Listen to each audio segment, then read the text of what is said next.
31 जुलाई को हरियाणा के नूंह में सांप्रदायिक हिंसा के बाद आसपास के इलाकों में तनाव था। यहां से करीब 20 किलोमीटर दूर सोहना में भी हालात तनावपूर्ण हो रहे थे।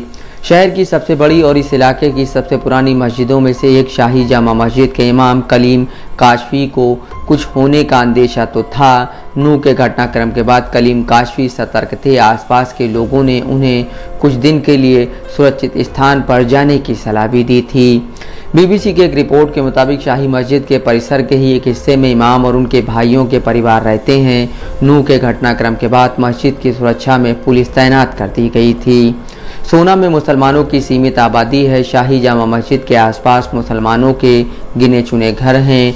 मस्जिद के इमाम के संयुक्त परिवार के करीब 40 लोगों के अलावा यहाँ आसपास इक्का दुक्का मुसलमान ही हैं। शाही जामा मस्जिद का सही इतिहास तो नहीं मिलता है, लेकिन इमारत देखकर लगता है कि यह मस्जिद सदियों पुरानी है। मंगलवार दोपहर करीब 1 बजे इमाम काशफी को सूचनाएं मिलने लगी कि मस्जिद पर हमला हो सकता है। उन्होंने अपने परिवार को कमरों में बंद कर दिया। दोपहर करीब 1 बजे कुछ युवकों ने मस्जिद में घुसने की कोशिश की तो पुलिस ने उन्हें दौड़ा दिया।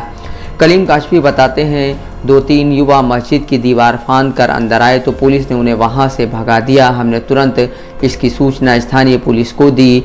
एसएचओ मौके पर पहुंचे और मस्जिद पर हमला करने आए युवकों के छोटे समूह को खदेड़ दिया।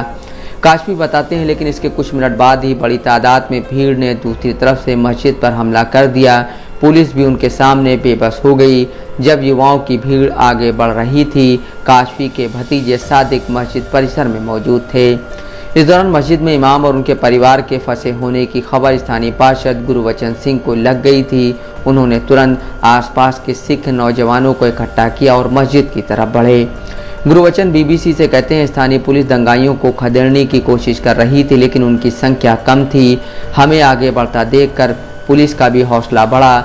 जब तक हम मस्जिद परिसर में दाखिल हुए, दंगाई फरार हो चुके थे। गुरबचन सिंह कहते हैं, हमने पुलिस के साथ मिलकर इमाम और उनके परिवार का रेस्क्यू किया और उन्हें सुरक्षित स्थान तक पहुंचाया। हमने इमाम साहब से कहा था कि अगर वो हमारे साथ रहना चाहें तो रह सकते हैं। मस्जिद से करीब 200 मीटर दूर सिखों की अच्छी खासी आबादी रहती है। यहाँ करीब 300 सिख परिवार और एक बड़ा गुरुद्वारा है। एक सिख व्यक्ति ने अपना नाम न जाहिर करते हुए कहा, यहाँ के सिख मुसलमान भाइयों की मदद करने पहुँचे क्योंकि वो फंसे थे। मायने ये नहीं रखता कि उनका धर्म क्या है, मायने ये रखता है कि उनकी जान बचानी थी।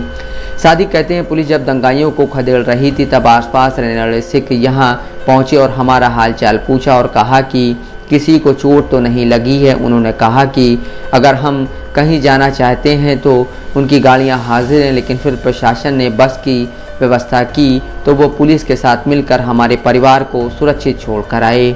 इमाम कलीम काशफी कहते हैं, हमें ये भरोसा था कि हमारे पड़ोसी हमारे साथ हैं। हमले के दौरान सिख भाई यहाँ आए। पड़ोस में सैनी अस्पताल है, वहाँ से भी लोग हमारे पास पहुँचे और हाल चाल पूछा। इस हमले के दौरान दंगाइयों ने मस्जिद के पास खड़ी कार और अन्य वाहनों को तोड़ दिया। मस्जिद में रखे वाटर कूलर, कुर्सियों और पंखों को भी तोड़ दिया गया। मस्जिद को हमले के बाद साफ कर दिया गया है, लेकिन यहाँ हर तरफ हमले के निशान दिखाई देते हैं। मिंबर यानी वो जगह जहाँ खड़े होकर इमाम खुतबा देते हैं, उसे भी तोड़ दिया गया है। बिजली के बोर्ड उखड़े हुए हैं, मजबूत दरवाजे भी चटक गए हैं। मस्जिद में लगी घड़ी उसी वक्त बंद हो गई जब उस पर डंडा मारा गया। ये अभी भी दोपहर 1:30 बजे का वक्त दिखा रही है। सादिक की बुआ के बेटे सुहेल भी इसी परिसर में रहते हैं और गुरुग्राम में नौकरी करते हैं। सुहेल भी हमले के वक्त यहीं मौजूद थे। सुहेल कहते हैं, इस घटना को भुलाना हमारे लिए आसान नहीं होगा। अगर पुलिस गोली न चलाती तो यहाँ कुछ भी हो सकता था। सुहेल कहते हैं, मेरे कई मुसलमान दोस्त हैं जो अब गुरुग्राम से वापस चले गए हैं। जामा मस्जिद में इस समय पुलिस तैनात है। यहाँ अब तनावपूर्ण शांति है। इमाम के परिवार की महिलाओं ने यहाँ से करीब 8 किलोमीटर दूर एक गांव में पनाह ली है। वो एक शैक्षणिक संस्थान के परिसर में रह रही हैं। गुरुग्राम पुलिस ने अभी इस हमले के संबंध में किसी को गिरफ्तार नहीं किया है। सोहना के एसीपी नवीन सिंधु कहते हैं, अभी हम जाँच कर रहे हैं, जाँच के बाद कार्रवाई की जाएगी। नफीस अहमद, दस्तक लाइव न्यूज़।